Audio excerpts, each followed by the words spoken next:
Welcome back to Exon classes. Today in this video lecture we are going to discuss the difference between the neural coordination and the endocrine coordination, or we can say that the hormonal coordination, या फिर क्या कह सकते हैं हम chemical coordination.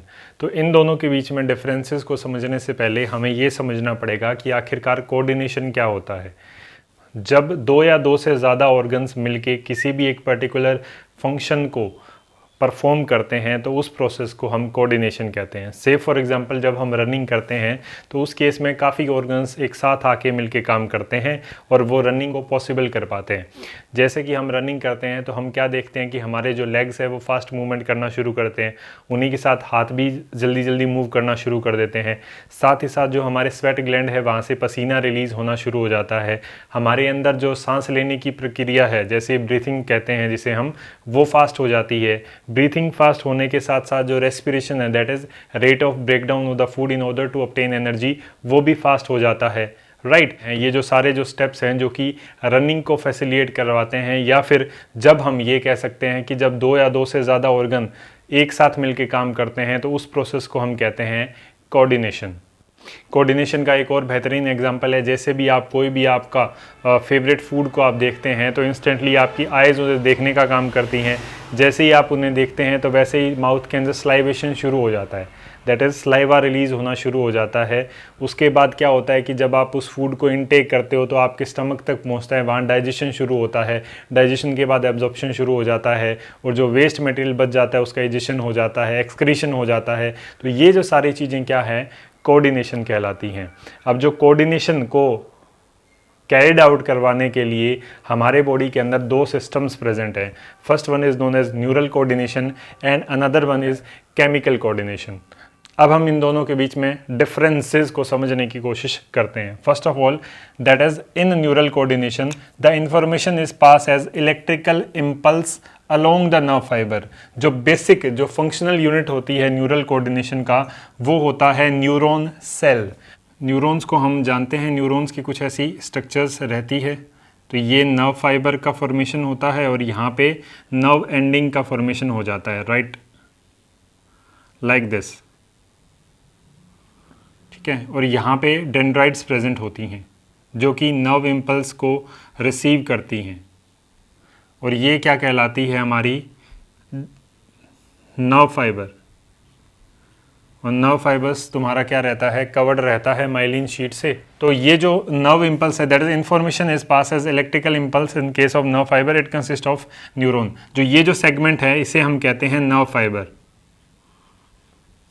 Nerve fibres के अंदर जो इंफॉर्मेशन ट्रांसमिट होती है वो होती है in the form of electrical impulse, जबकि the information is pass as a chemical substances through the blood and lymph in case of chemical coordination. Chemical coordination के अंदर जो इंफॉर्मेशन है वो पास की जाती है थ्रू ब्लड और lymph. It consist of glands. जो बेसिक फंक्शनल यूनिट होते हैं केमिकल कोऑर्डिनेशन के, वो होते हैं ग्लैंड्स, राइट, और जो कि डिफरेंट टाइप के हार्मोन्स का प्रोडक्शन करवाते हैं। नेक्स्ट डिफरेंस की बात करते हैं, that is there is a rapid transmission in case of neural coordination.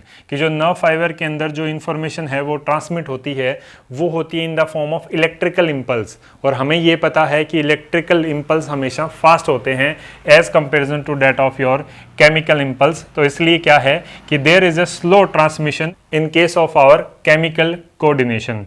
Next difference की बात करते हैं, that is response is exact and immediate in neural coordination. जो नर्वस कोऑर्डिनेशन है, यानी जिसमें न्यूरॉन जब कोऑर्डिनेट करते हैं, वो जो रेस्पॉन्स है वो काफ़ी एग्जैक्ट टू द पॉइंट होता है और इमीडिएट होता है।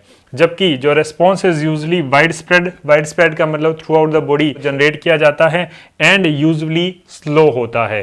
Response is short lived in case of neural coordination, जबकि response is quite long lasting in case of our chemical coordination. Neural coordination में क्या होता है कि यहाँ पे कोई भी नर्व इम्पल्स आती है, वो नर्व इम्पल्स ट्रांसफर करती है अलोंग द एक्सोन और नर्व फाइबर। अब नर्व फाइबर के बाद यहाँ पे साइनेप्स बनता है। से फॉर एग्जांपल यहाँ पे नेक्स्ट न्यूरॉन प्रेजेंट है, ये नेक्स्ट न्यूरॉन आप मान के चलें, ये नेक्स्ट न्यूरॉन के डेंड्राइट्स प्रेजेंट है यहाँ पे।